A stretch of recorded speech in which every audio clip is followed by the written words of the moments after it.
Okay. I think I need to consent.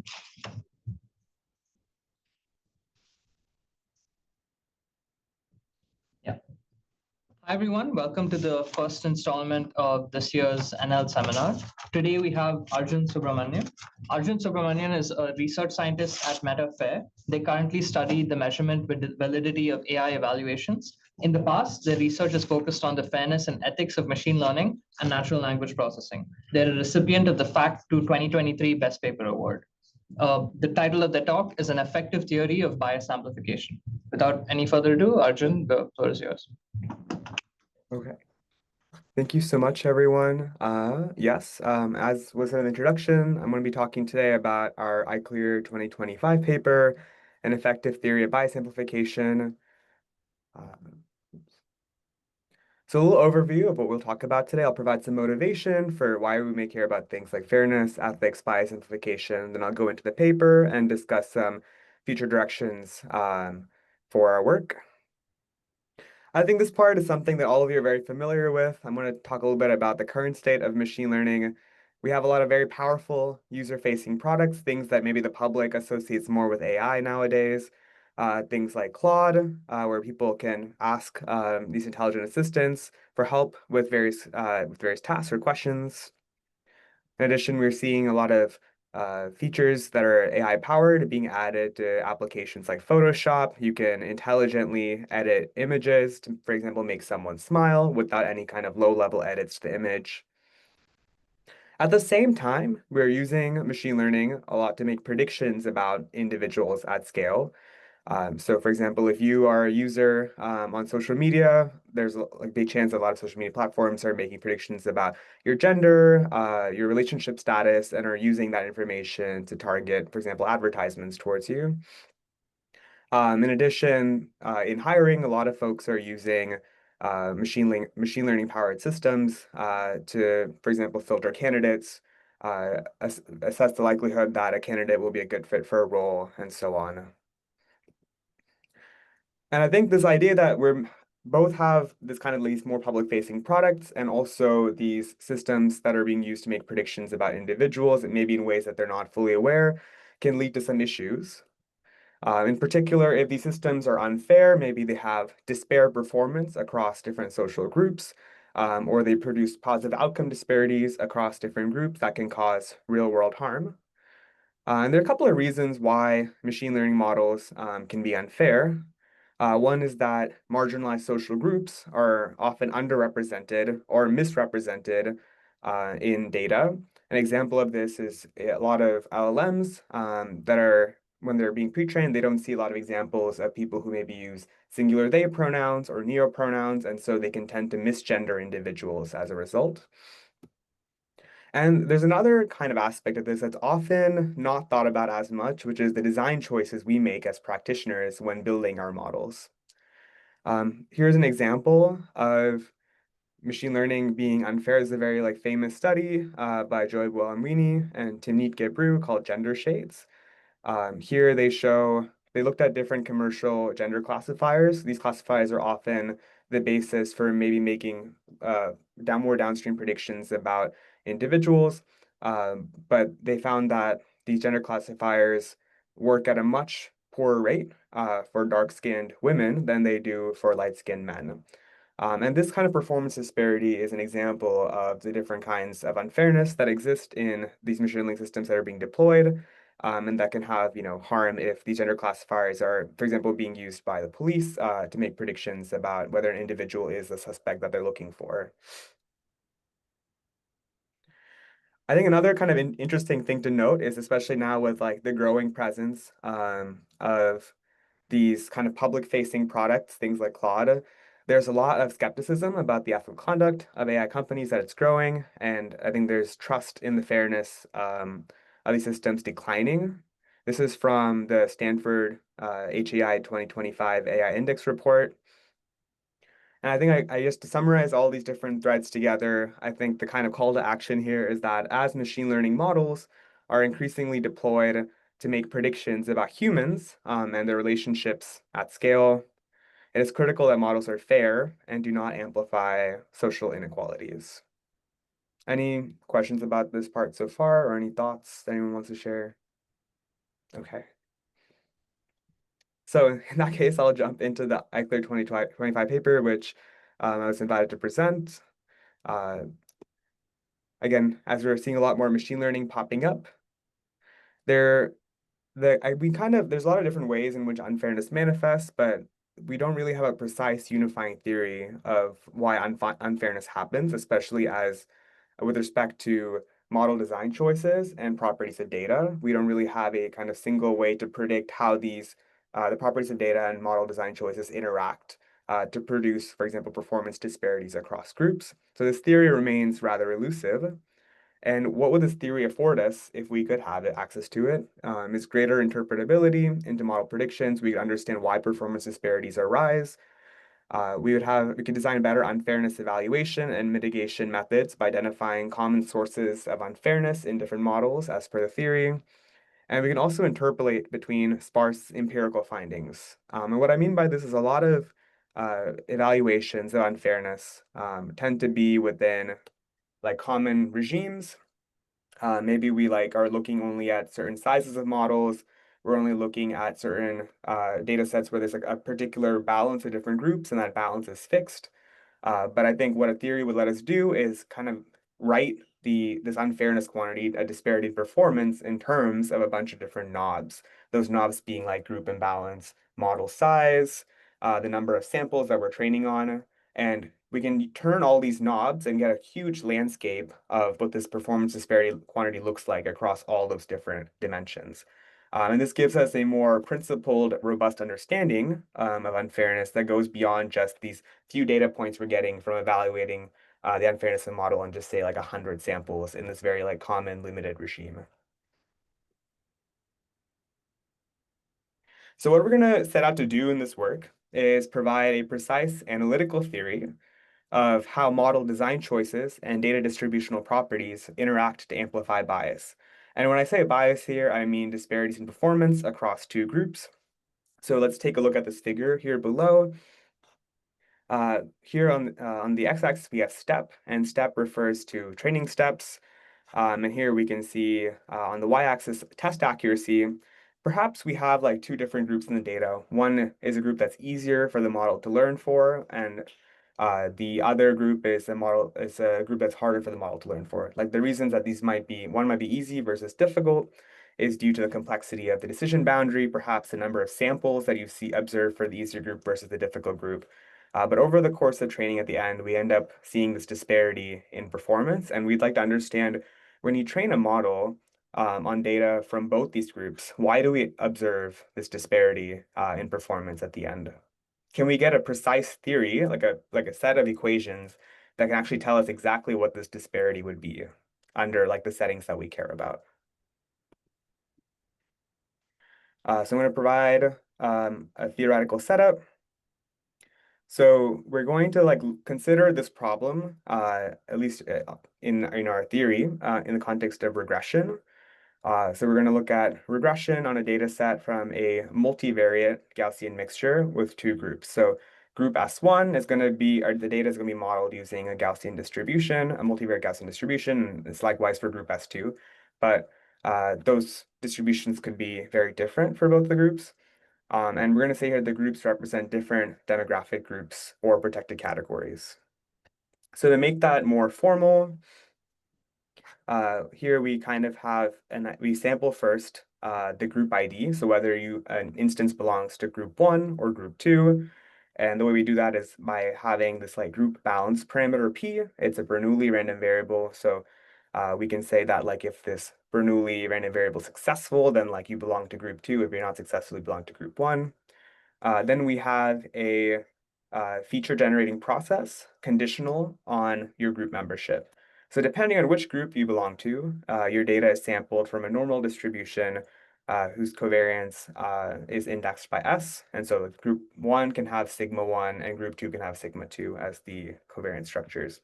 And I think one thing that's interesting to note here is that there's a lot of theory work that maybe tries to get at predicting like the test loss of a regression model, but often does so in the case of like an identity covariance structure. But here we're kind of like generalizing to whatever covariance structure you'd like.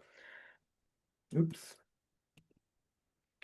We also have a process for sampling ground truth weights.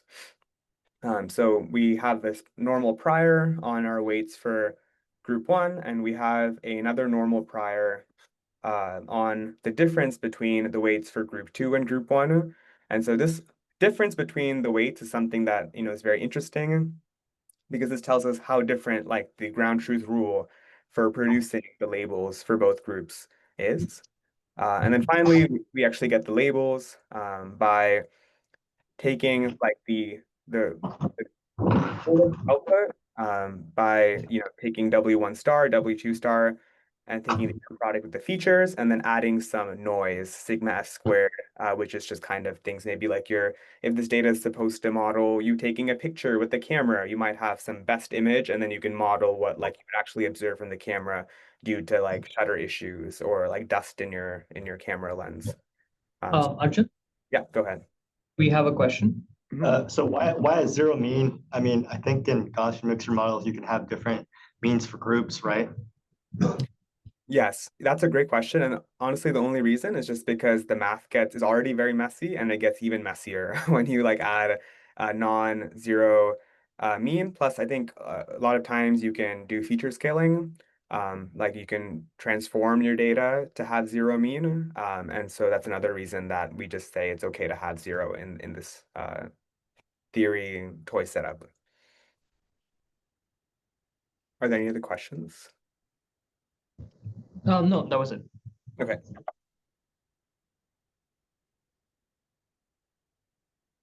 Okay, so now we have that like set up. I'm going to talk about a very interesting phenomenon which also, kind of inspired this work. So we're gonna provide a couple more pieces of notation. I know it's gonna be a very notation heavy talk, so at any point feel free to ask me to remind you what the notation is. I spent a lot of time looking at these variables at this point. But we're gonna look at this quantity RS, which is basically just the test error or test loss of a predictor F on group S.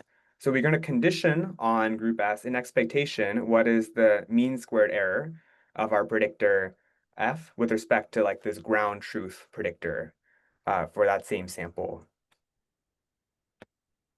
And we can maybe consider a paradigm where, I know what my two groups are. I'm just going to train two different models, F1 and F2, separately for the groups. So here, this y-axis is a little bit misleading. This should say test error or not test error, but like test the negative, the test error, test loss. Here it's just test accuracy. But let's say that we have F1 as our group 1 as our difficult group and group 2 as our easier group.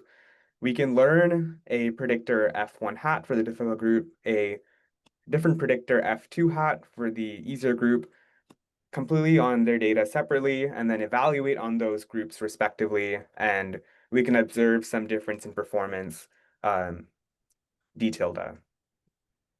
So we call this the expected difficulty disparity, which is just basically if I train separately and evaluate separately, what is our expected difference in error across the two models on these two different groups.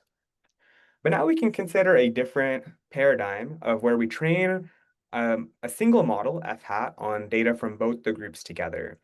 So I train f hat on data from the easier group and the difficult group simultaneously. And now these two quantities of the expectation of the risk of f hat evaluated on group 2 and the expectation of the risk of f hat evaluated on group 1. And we call this the observed difficulty disparity. I think a lot of times when you're training models, you don't know the membership of different groups. And so you just combine everything all together all at once, and then you just train a single model for it. And curiously, the observed difficulty disparity, at least in this very nice, like kind of illustrative figure, is bigger than d tilde. But now we may ask, are there ways for us to predict when this d quantity is going to be bigger than d tilde, or it's going to be smaller than d tilde based off of the setup that we have?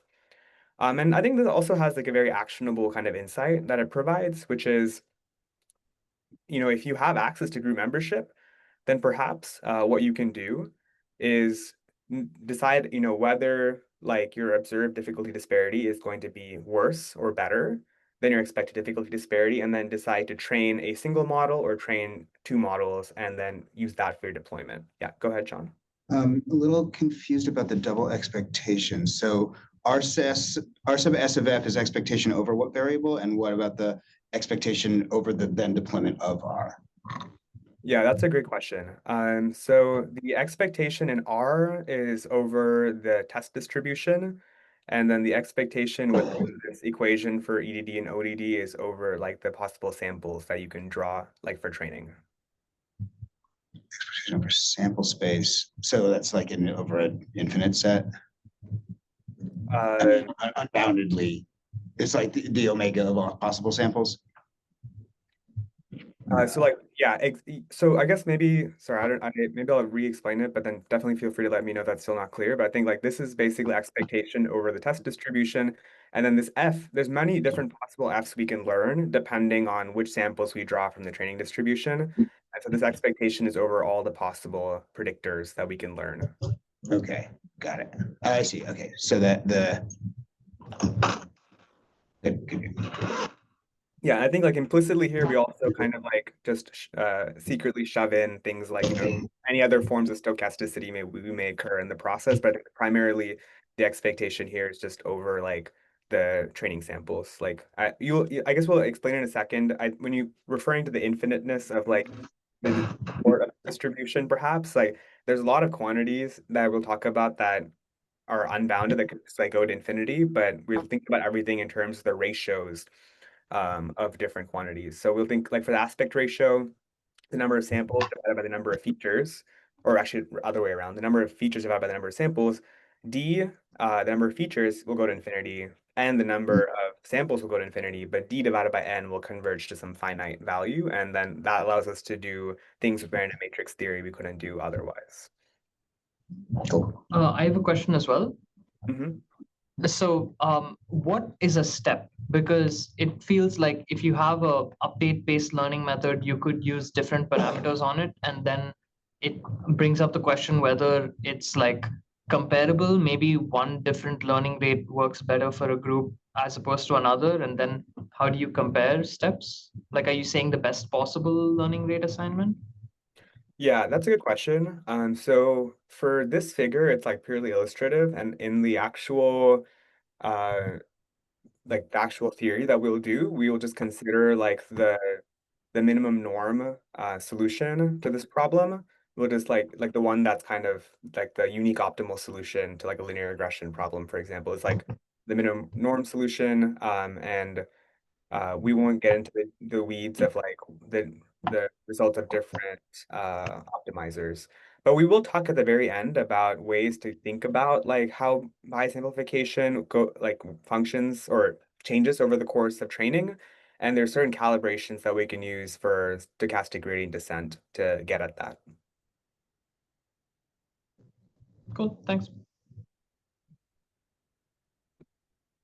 Okay, so I've mentioned these two quantities, and like I know I said the talk is about bias amplification. So what is that about? Basically, the way that we're operationalizing bias amplification here, and this is like, you know, due to this is originally proposed in this paper called Simplicity Bias Leads to Amplified Performance Disparities, FACT 2023. This is a really wonderful paper, and the two authors here are also authors of this paper. But that work was, you know, very empirical in the context of like convolutional neural networks. And we adopt their definition, but we kind of provide a theory for why they observe the results that they do. But the way that we basically define bias amplification here is the ratio of the observed difficulty disparity to the expected difficulty disparity.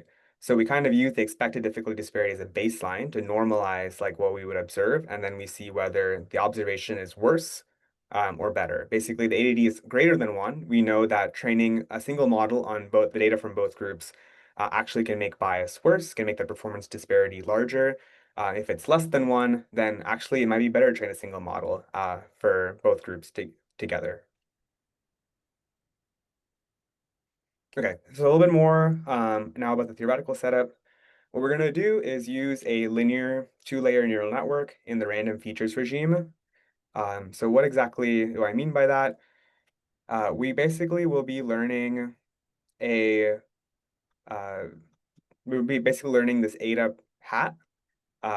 We can think of this S, which is going to be a random projection with entries that are IID sampled from this normal distribution as the first layer weights of a two-layer neural network. And there's a lot of work on this random features regime setup of neural networks, but we assume that like earlier in the neural network, the weights don't change that much. They barely budge over the course of training. And so we're going to set the first layer weights to be random as if they were at initialization and then fix them and not update them in our solution to this problem.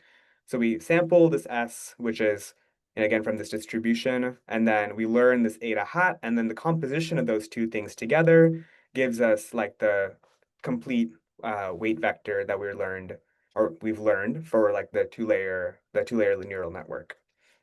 And it's linear here because we don't really have an activation between the S. Like, in theory, we maybe want like a sigmoid or ReLU function to be applied to the output of S times or X times S.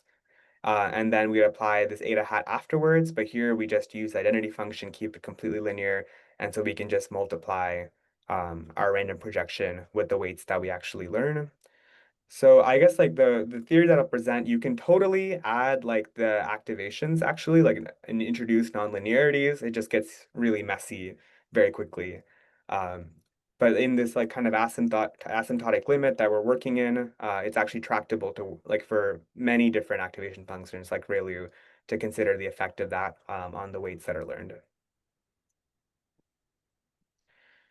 But then you might ask like if you can take this S times eta hat as a neural network, we get a single weight at the end anyways.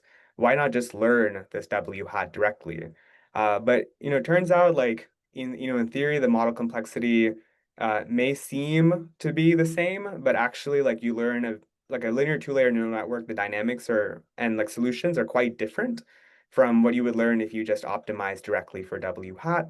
The other kind of interesting thing here is that depending on this dimension M, we can scale this dimension M to be much larger than the number of samples or like the number of features that we have and enter what we call the overparameterized regime, which is often what we use in theory land to model the effects of these very large models like, like LLMs or convolutional neural networks, which may seem, very far away from just like a two-layer neural network, but we can get a sense of like what might happen if we are not if we're going out of the classical machine learning regime and thinking about overparameterization.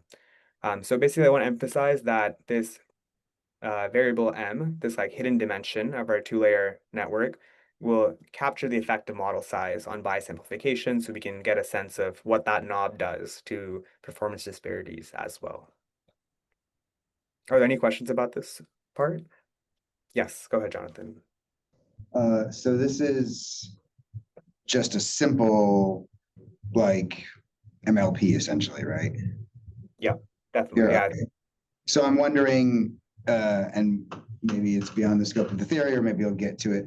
Things like, for example, multi-head attention, where you have, a whole bunch of softmaxes, in the mix, making what come down to hard decisions, and then the cascading effects of those. That if they were not, if we didn't architect the system in that way, could lead to less, regression to the mode effects. And I wonder if there's anything to be said about that. Yeah, that's a great question. So yeah, this is very much restricted to there's no interaction between different instances here, but like in the attention setting, or even in like the neural network setting, there's interaction between different instances. We're doing some kind of aggregation over the features for different instances.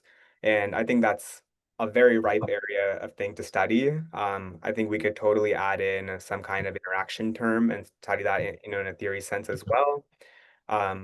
Yeah, there's some, I guess I'll shout out two general areas of work on this that I don't know if I can make a clear connection in this talk, but like there's work in the GNN space that's very related to transformers on like the use of random walk filters or basically row stochastic matrices for feature aggregation.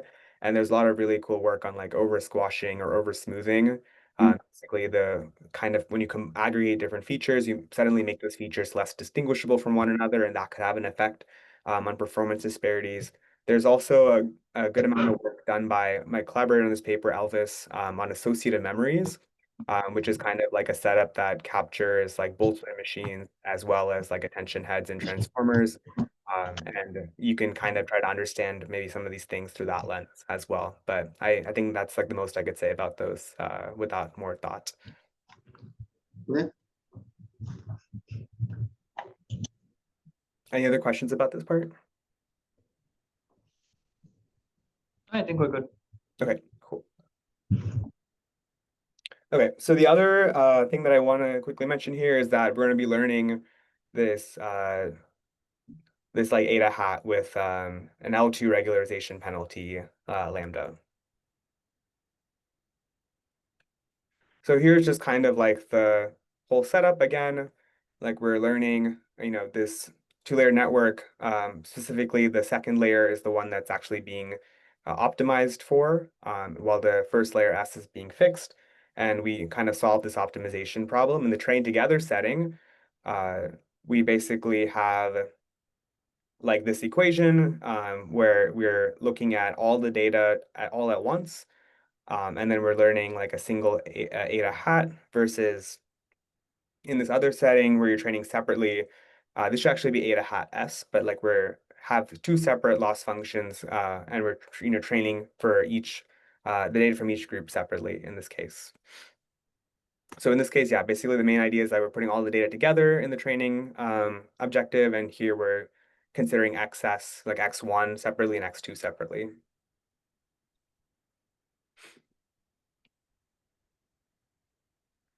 Okay, I think like here's the part that kind of makes a lot of this theory tractable, is the fact that we're going to be working in like a high dimensional limit.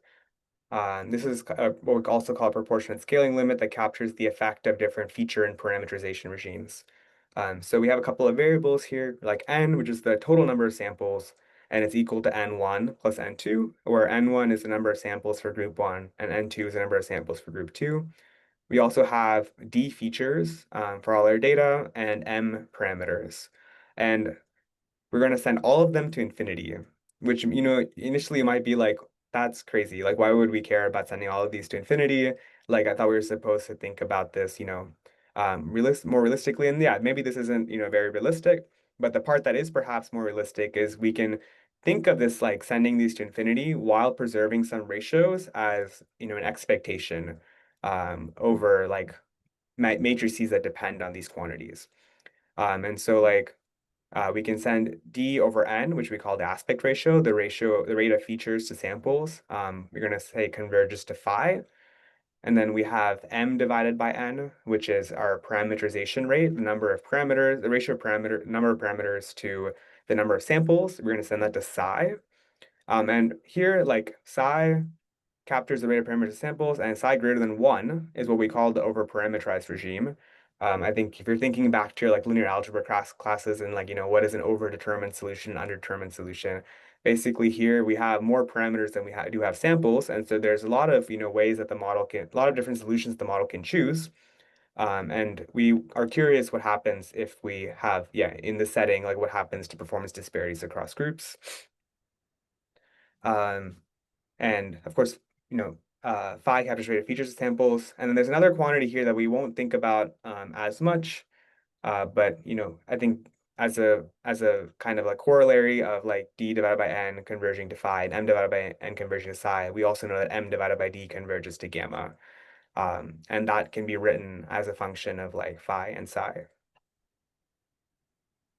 Okay, so I want to like reiterate, like now we have all this set up. I want to reiterate like what are the quantities we actually care about to like compute the first, like to compute the bias amplification. We know that we have to compute the expected difficulty disparity and the observed difficulty disparity. To compute those quantities, we need to consider what quantities we need to have a theory for. And the main quantities are this R2 F hat 2, which is if we just train a predictor on group 2 and evaluate on group 2, we want to know what that test error looks like. If we train a model on just group 1 and evaluate in group 1, we want to know what that test error looks like. So that we need a theory for those two quantities. We also need a theory for if we train a single predictor on the data from both groups and then evaluate on group 2 and group 1 respectively, what that test theory will look like as well. And then once we can put all those pieces together, we have a very precise picture of exactly what D divided by D hat looks like, or D tilde looks like rather. Okay, so this is the theory. Like this is like the main contribution of this paper. So let's take a look at this quantity. We have the test error of our predictor F hat on just group S. And we're going to decompose this into a bias term and a variance term. So the bias of our predictor with respect to S and the variance of our predictor with respect to S. And I'm not going to present the precise equations here because in fact the precise equations take up like almost half a page like in the paper, but you can definitely go look at the paper if you want like the exact details. But there's a couple of key quantities that the bias and variance terms depend on. One is the group proportions. So P1 is like what percentage of our training data set comprises P1 versus P2. There's also sigma 1, sigma 2 squared. If you recall, these are the noises we inject into the ground truth, into like the very clean labels to get the labels that we learn from. We also have our friends phi and psi, which phi captures like the aspect ratio in this asymptotic limit, and psi captures our parameterization rate in this limit. And then we also have these two very interesting quantities, VFO and VSO. So FO stands for first order and SO stands for second order. And they are basically tuples of these auxiliary quantities that satisfy some fixed point equations. So basically, like these fixed point equations involve lambda, the regularization hyperparameter, and the first and second order degrees of freedom of the covariance matrices. So sigma 1, sigma 2 are like the covariance matrices of our data for both the groups. And then if you'll recall, this theta and delta are the covariance matrices, which parameterize the priors for our weights for the different groups. And you might think this is all just very magical and not providing a lot of insight into how this works, but actually like the results that we have here are given by this framework in random matrix theory called operator valued free probability theory. And what's really nice about operator valued free probability theory is that if we realize that we can write a lot of these quantities like B and V as rational expressions that involve random matrices, and we want to take expectations of these rational expressions. There's actually a very like routine programmatic way to go ahead and take those expectations. Unfortunately, like you can take the expectations and produce a system of equations, but for general covariance matrices, you actually can't solve those system of equations explicitly. So there's no closed form solution for V and B. Everything has to be written as a second or as a system of equations unless you have like more information. Maybe you assume that the covariance matrices are identities, or you assume that P1 equals P2. There's a couple of adjustments that you can make to try to get those system of equations to reduce. But in general, that's like the furthest you can go. So basically, this OVFBT framework lets you go. You can take it, pass in as input any expectation of a rational expression of random matrices, and then get as output what that would look like, what an analytical expression for that in terms of like a system of equations that's like as reduced as possible. Are there any questions about this? This is like a lot of information, and I'm happy to like say more about any of these pieces. Are you going to say more about the newly introduced variables that satisfy the fixed point equations, or is it more like see the paper? Like I would say like I guess see the paper, but I think like this degree of freedom, I can maybe try to explain a little bit more intuitively. Basically, it's kind of it's related to like the spectrum of the covariance matrix. So if you like were to consider the trace of like, let's say we have like some covariance matrix sigma, like sigma, the inverse of sigma, assuming that sigma is invertible, times sigma is going to give the identity matrix. Now what if I like take sigma inverse and then multiply it by sigma plus lambda ID? So I make the spectrum of the covariance matrix budge a little bit by lambda. and then I take the trace of that. Like that kind of budging effect on the product of the inverse and the matrix is what we call like the degrees of freedom, the covariance matrix. And so that's a kind of the key quantity there that we depend on to kind of get a better expression for V and B. I don't know if I can say more about that too. I don't know if that was like very clear. It convinced me that further inquiry would not substantively improve my understanding.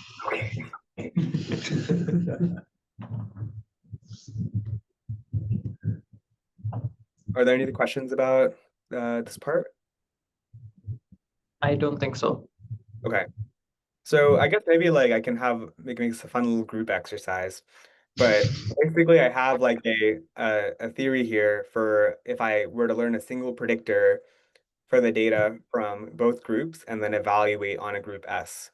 But if you recall, like in this slide, we only now have these two boxes. We have like, you learn a single predictor, F hat, and you evaluate on group one or group two, but we don't have quantities for these when you learn a single predictor for F hat one and F hat two, and then you evaluate on just group two and group one. So given this equation here, how do you think we can get that quantity?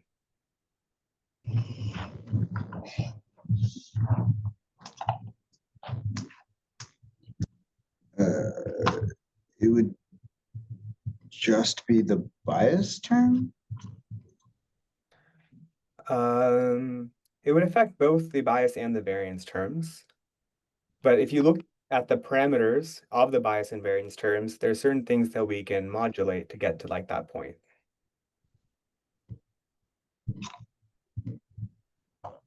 Oh, well, the group proportion could make it the group all one group or all the other group.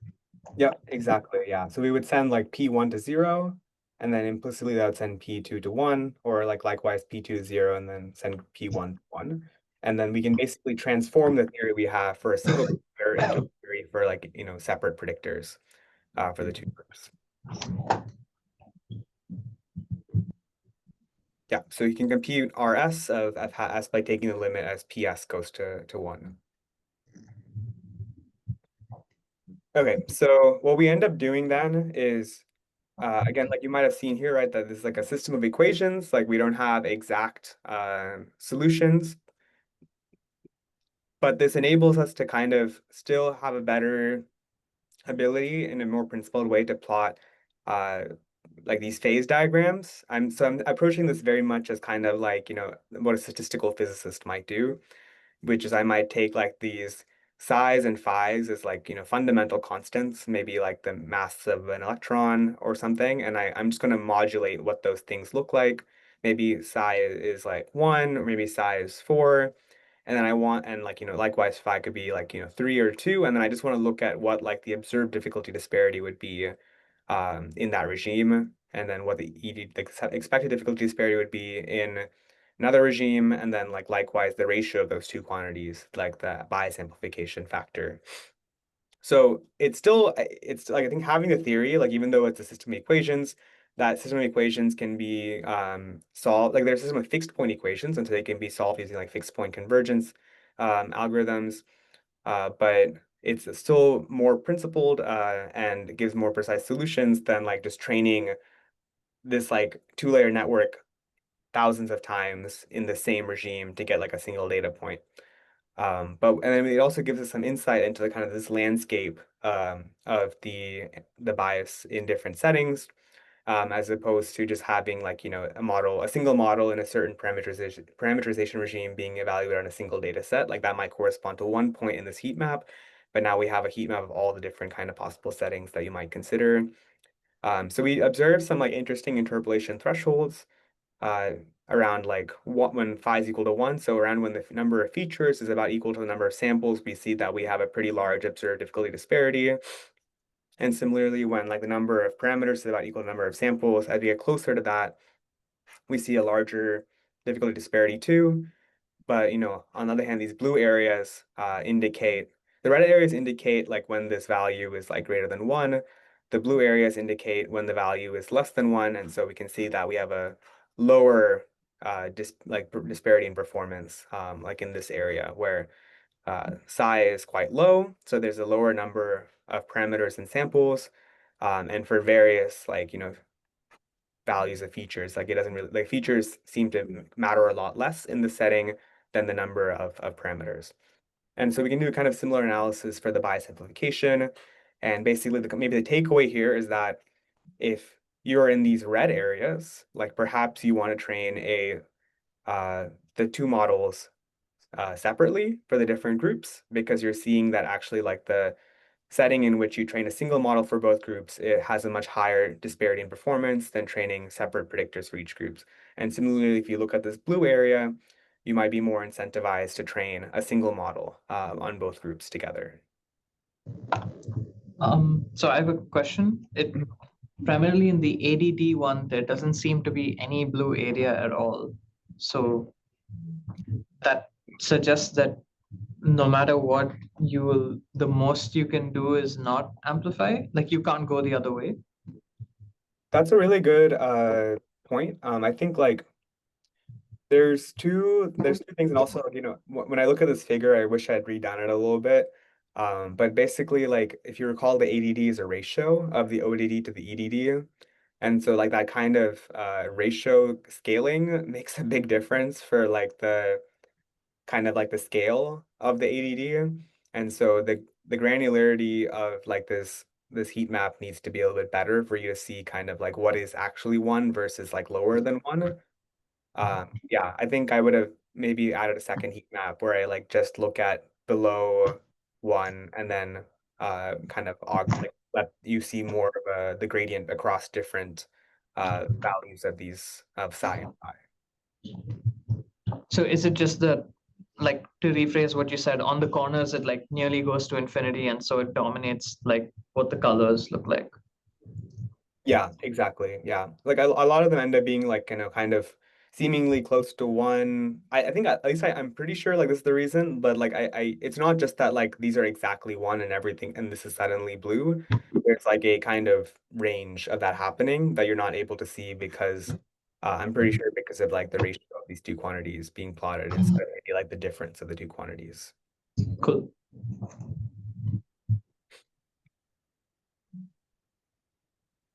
Okay, so I think with this theory in place, like of course you want to do some kind of empirical validation of like what's going on. And so like, one of the kind of cool findings of that paper that proposed these kind of metrics of ODD and EDD and ADD, like the simplicity bias leads to amplified performance disparities paper, is I think there was common wisdom at the time that like you can have balanced data and no spurious correlations, and still like you can observe this uh, amplification of a performance disparity. And so then what we do is just try to replicate that finding where we like, balance the data and we have different spurious no spurious correlations present. Like we just have sigma 1 and sigma 2, the covariance matrices for the data for the two groups. They're still different. I think that's like a very key point here, but they're not interconnected. With like there's no kind of spurious correlation happening in the features here. And so I think like if we plot like this bias amplification factor, the ADD as a function of both psi, which again captures the parameterization rate. So if psi is greater than 1, we are in the over-parameterized regime. If it's less than 1, we're in the under-parameterized regime. And then also as a function of the aspect ratio, we can get a bunch of these curves. And the dashed lines here represent what our theory predicts, and the solid lines are like the result of us running model training multiple times and trying to estimate that quantity empirically. And this is pretty cool. Like I think you can kind of see that they're line up quite strongly. And we can also kind of see that like interpolation threshold from the heat map, that as you get close to like the number of parameters equals to the number of samples, we tend to have a higher amplification factor.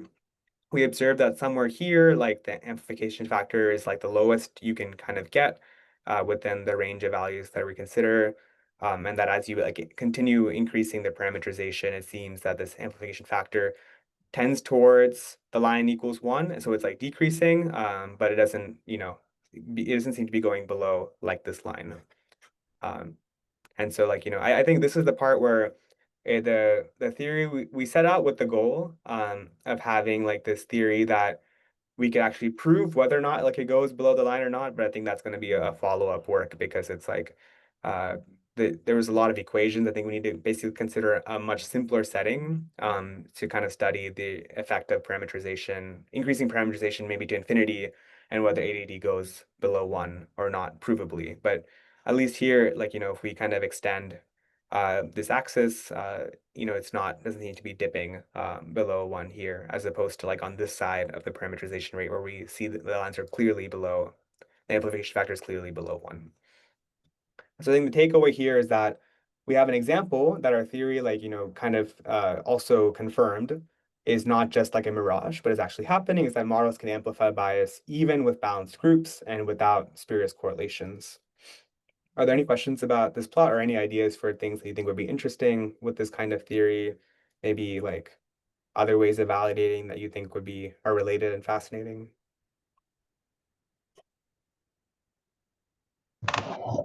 So I was wondering whether I guess it's the inverse of this, and I'm wondering how it gets complicated as you add multiple groups to it, which is the reason why in the previous slide I pointed out it didn't seem like there was much blue.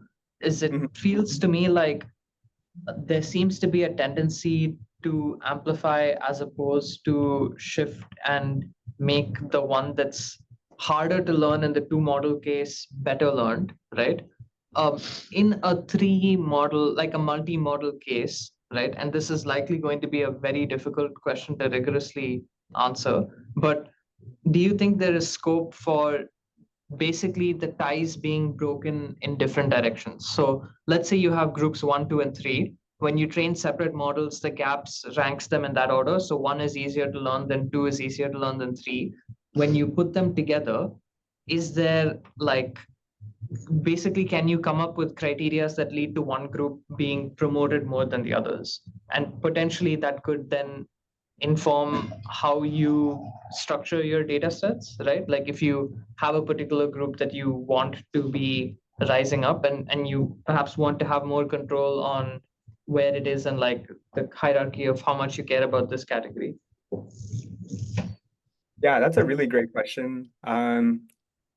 I think like in terms of developing a theory for it, like the kind of approach that we use to get to this point actually is extendable to like more than three groups, or more than two groups, just because like I'll show you in a second, but we developed like this like library that lets you just input like what the expression you want to compute the expectation of it, and then output system equations programmatically. But like I think actually getting those system equations and trying to like interpret them in terms of like this ranking and seeing like the stability of the ranking, like what part of like which area of this, heat map here, oops. Yeah, which areas of this heat map, like, one model is better than the other two models.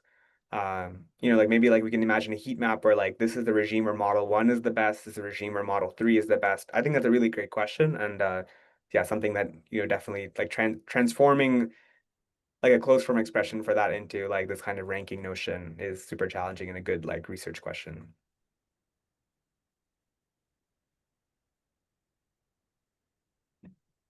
Are there any other questions about this or any thoughts? I really like the idea of like the ranking.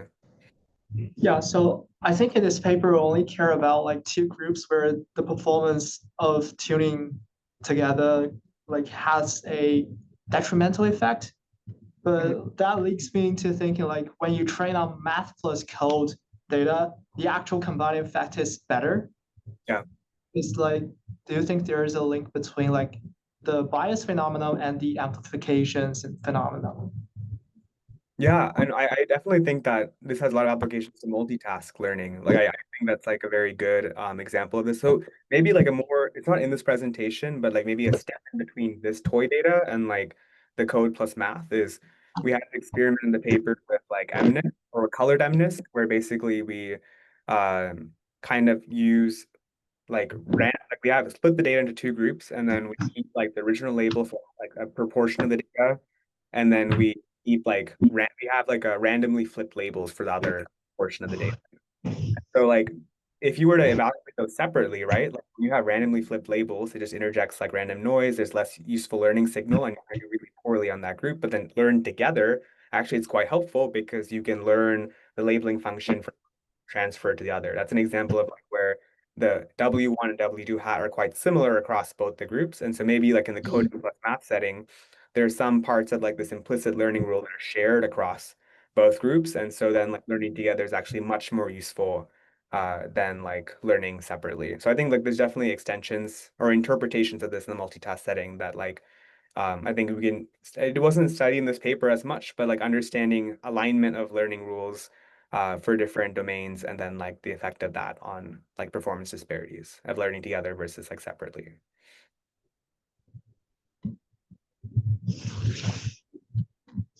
Cool. Yeah, thanks.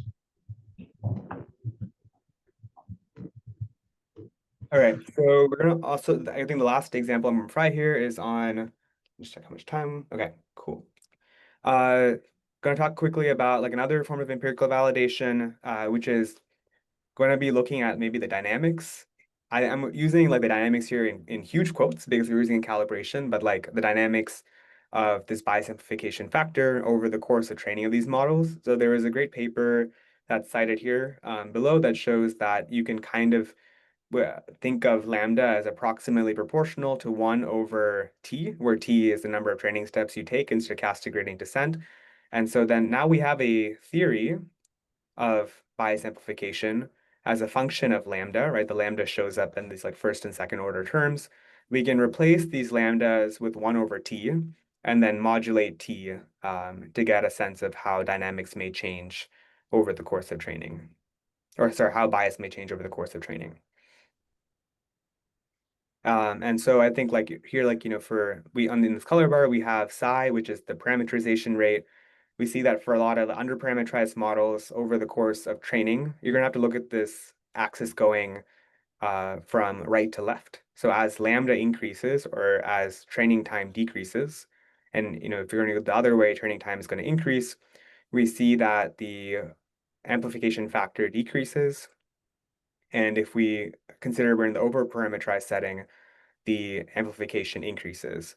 And there's kind of like weird in between point where like, you know, maybe the number of parameters is roughly equal to the number of samples, and we can see actually it goes both below and above. So it has both an amplification factor less than 1 and an amplification factor greater than 1. And so maybe a possible takeaway from this is that in certain settings, there can be like an optimal regularization penalty or training time if we're using this calibration to de-amplify bias. Like maybe we start here and we want to stop at this point of training rather than going further and increasing the bias amplification factor. I think in the last few minutes, I want to quickly touch upon the technical difficulty because I think for the sake of trying to make this understandable, I like swiped a lot of it aside, or swept a lot of it aside rather, but I think what I want to emphasize is very like a non-trivial generalization and not a special case of many existing results in the high-dimensional machine learning literature, which I think a lot of the work is really great, and it kind of focuses on like, you know, a single training distribution and a single test distribution. In the case of like classical high-dimensional ML theory, a lot of the work is you have the same training distribution and same test distribution. In the work of like out of distribution generalization, like, you know, you have this one training distribution and a different test distribution. But I think the thing here is we're considering a mixture of distributions in both the training and then like, you know, separate evaluation distributions during test time. And I think like there's a lot of work in this area that's been using like the Marchenko-Pasteur law or like kind of generalizations of Marchenko-Pasteur, but we found that it was quite difficult to interpret this like objective in terms of MP, or like it was less amenable to study in terms of MP. So we decided to use free probability theory. And if we actually want to see what these VS and FS look like before we take the expectation, there are these like really nasty rational expressions of random matrices.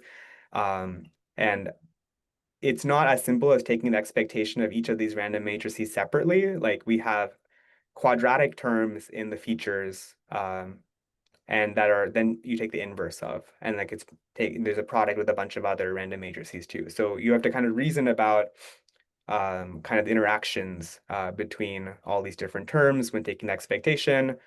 And that's why free probability theory is super helpful. So if you want to apply free probability theory to your own problems, we released a tool called AutoFPT, which I tried to document reasonably well to automate some of these calculations. And there's a preprint here that shows you examples of how to use it to compute precise analytical expressions for high-dimensional ridge regression, as well as some kind of quantities around robustness. Yeah, I think actually the robustness example is maybe not in the preprint, but yeah, there's a couple of different examples in there that you can use this library to explore. Basically, any kind of machine learning quantity you want to solve that or think about that can be written as this rational expression of random matrices and an expectation and a trace in front of it, like this is fair game to use. And if something doesn't work, you can feel free to email me and let me know. Some actionable insights that may come from this. We can use the theory to form intuition about when models may amplify bias. We can think about that in terms of disparities. Even if we don't know the disparities and variance of features and labels, we can kind of see that when there is a disparity, like in this regime, we might see the model amplifying bias. We can also think about it in terms of the overparameterization and feature to sample rates. And then I think in the last example where we saw, that for different choices of the regularization hyperparameter, you get different amplification factors. You can use it to inform hyperparameter selection. A lot of extensions for theory are possible, like more than 2 groups. Features and label noises sampled from other distributions than just a Gaussian. We might consider different proportionate scaling limits, like instead of d over n going to a finite value, like d squared over n going to a finite value might be something to consider.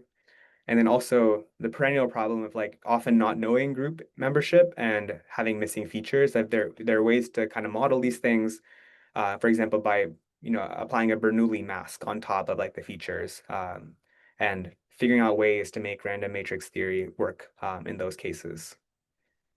I think there's also some work to be done on wider fully trained networks, like in the NTK in lazy regimes. You can consider the effect of activations, nonlinear activations being introduced into this MLP as well. And that's also kind of something that free probability theory will work with. Okay, so some kind of quick conclusions and future dimensions. I think there's a lot of interesting work, both empirical and theoretical, to think about how data order and hyperparameter choices impact fairness, and the work I just presented falls within this area. I think there's also a lot of interesting work in data curation to consider, how do practitioner choices about data sources and curation mechanism affect the representation of different groups in data. So if you are thinking about this from the theory perspective, how can I model perhaps someone applying a data filter to the data to ensure data quality, and then use that to train a model? How does that affect performance disparities? For fine tuning and alignment, we might think about kind of ways to think theoretically about how different people's preferences are marginalized or overexpressed in preference alignment.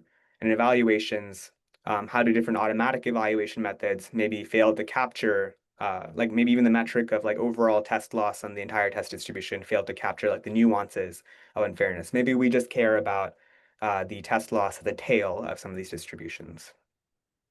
I also want to close by saying that this is very theoretical work, but there's a lot of important social dimensions of fairness.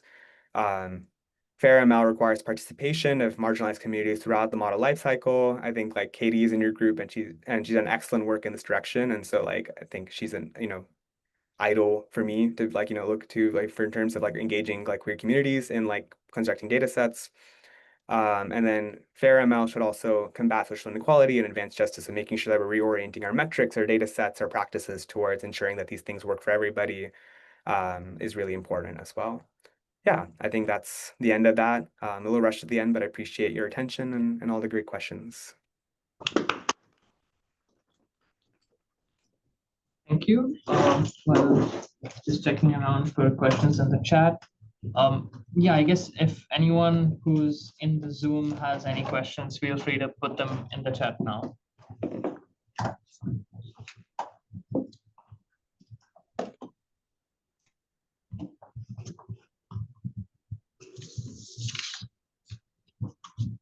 I think. Okay, I think we're good. I think we don't, do we have any questions? No? Okay, yeah, thank you so much, Arjun.